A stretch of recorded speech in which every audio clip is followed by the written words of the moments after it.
Subscribe कीजिए हमारे channel Sonipat 24 को। सबसे पहले लेटेस्ट खबरें देखने के लिए बेल आइकन को दबाइए।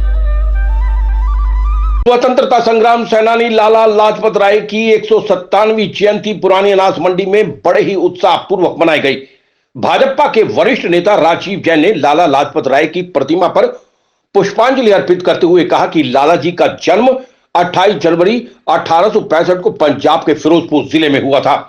लाला लाजपत राय बचपन से ही भारत की आजादी के लिए स्वतंत्रता संग्रामों में शामिल हुए। उन्होंने 1928 में लाहौर में साइमन कमीशन के खिलाफ विरोध प्रदर्शन का नेतृत्व किया, जिसमें लाला लाजपत राय ने नारा दिया था, साइमन कमीशन वापस जाओ। इस विरोध प्रदर्शन में ब्रिटिश पुलिस द्वारा उन पर लाठियां बरसाई गई, जिसमें लाला लाजपत राय बुरी तरह से घायल हो गए और 17 नवंबर 1928 को उनका निधन हो गया। निधन से पहले उन्होंने कहा था कि मेरे शरीर पर पड़ी एक एक लाठी ब्रिटिश साम्राज्य के ताबूत की आखिरी कील साबित होगी।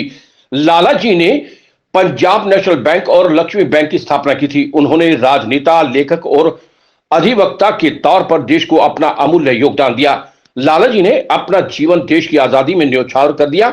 उनके योगदान को कभी भुलाया नहीं जा सकता।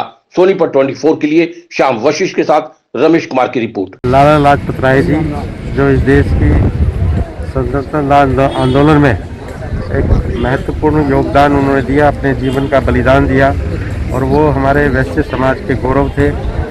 और लाला लाजपत राय जी ने न केवल स्वतंत्रता आंदोलन में बल्कि आज देश की आर्थिक प्रगति में पंजाब नेशनल बैंक जो है महत्वपूर्ण भूमिका निभा रहा है, उसकी स्थापना करने में और पूरे उत्तर भारत में डीएवी संस्थाओं के माध्यम से शिक्षा प्रदान करने के लिए उन्होंने जो है इन संस्थाओं की भी स्थापना की।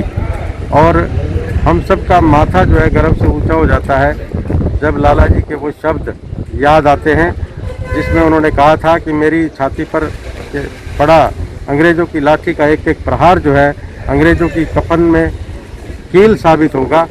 हमारा जो है माथा ऊंचा हो जाता है। ऐसे महान स्वतंत्रता सेनानी को हम सब जो है श्रद्धा सुमन अर्पित करने के लिए यहाँ एकत्रित हुए हैं। और हमें जो है लाला लाजपत राय की जयंती के अवसर पर युवाओं को ये संकल्प लेना चाहिए, प्रण लेना चाहिए कि हम देश की एकता और अखंडता के लिए अपने स्वार्थ को छोड़कर, अपने परिवार को छोड़कर जो है काम करने से कभी पीछे नहीं हटेंगे।